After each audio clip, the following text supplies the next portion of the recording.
श्री सिद्धेश्वर कृषी औद्योगिक आणि पशुपक्षी प्रदर्शनास गुरुवारी सुरुवात झाली. या प्रसंगी सोलापूर महापालिकेचे आयुक्त डॉक्टर सचिन ओंबासे यांनी या कृषी प्रदर्शनाचे उद्घाटन केले. यावेळी त्यांनी स्वतःहून प्रत्येक स्टॉलला आवर्जून भेट दिली आणि प्रत्येक यांत्रिक वस्तूची, अवजारांची, गाड्यांची आणि ट्रॅक्टरची माहिती घेतली. आणि असे प्रदर्शन प्रथमच मी सोलापुरात पाहतोय असे म्हणत आयोजकांचीही तारीफ केली. यावेळेस श्री सिद्धेश्वर देवस्थानचे धर्मराज काडदी, राजशेखर हिरेअब्बू, गुरुनाथ माळगे, राजशेखर शिवदारे आदी मान्यवर उपस्थित होते. यावेळी सचिन ओंबासे यांनी या प्रदर्शनास सोलापूरकरांना आवाहनही केले. हे प्रदर्शन 25 डिसेंबर ते 29 डिसेंबरपर्यंत सुरू राहणार आहे. मला स्वतःला बऱ्याचशा गोष्टी नवीन कळाल्या. आता मी म्हणजे आमच्या गावाला जेव्हा आमची शेती आहे तर त्याच्यामध्ये मी जेव्हा लहान होतो तर आमच्या गावात प्रत्येकाच्या घरात किमान 2 बैल होते. आमच्या घरी पण जवळजवळ गेल्या 7-8 वर्षापर्यंत बैल होते. तेव्हा ट्रॅक्टर गावात 1 किंवा 2च ट्रॅक्टर असायचे. आणि आता आजच्या घडीला कंडिशन अशी आली की आमच्या गावात बैलच नाही. आमच्या गावात मला वाटते बेंद्राला, आमच्याकडे बेंदूर असतो, तर बेंद्राला ती बैल आणतं का नाही मला आठवत नाही, कारण मी जेव्हा लहान होतो तेव्हा ते मोठा सण असायचा. त्या गावात मग आमच्या ठरलेला प्रत्येक जण ऑलमोस्ट प्रत्येक शेतकऱ्याच्या घरात 2 काही जणांना जास्त नसायचे.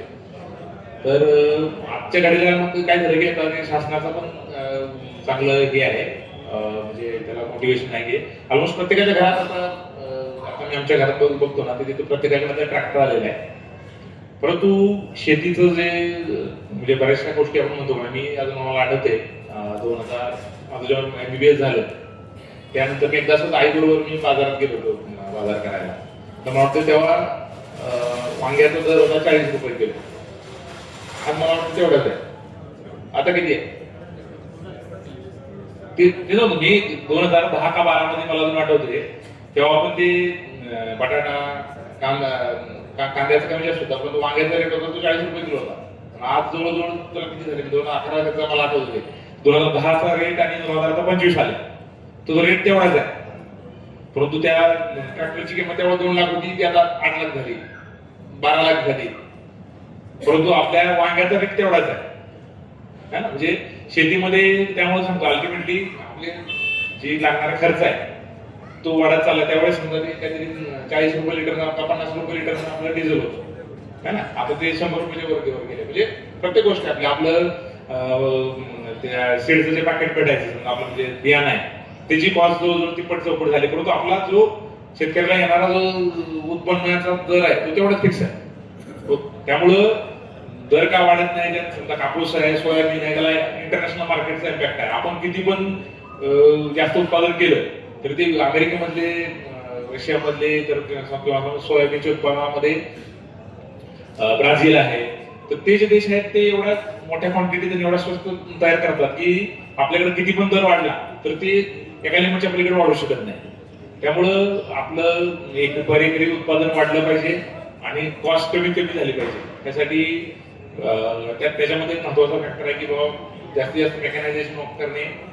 त्यानंतर आता आपल्याकडे बऱ्यापैकी म्हणजे बरेचसे जीवामृत होतं किंवा ऑर्गॅनिक फार्मिंगचे ज्या बऱ्याचशा गोष्टी आहेत तर त्याचा वापर करणं. कारण जे समजा याच्यामध्ये, आणि त्याचबरोबर दुग्ध व्यवसाय किंवा इतर जे आपले शेतीपूर्व व्यवसाय जसं रेशीमचे पण स्टॉल होता.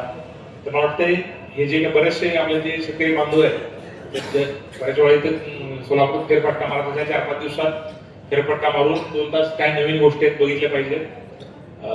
त्याच्यामुळं किमान म्हणजे आपल्याला किंवा सगळ्यांना तरी ती वस्तू घेता आली नाही तर काय समजा आपल्याला गावामध्ये एखादं कॉमन नवीन यंत्र, कारण काय सगळे जे अवजार आहेत ते सगळ्यांना रोजच लागत नाही.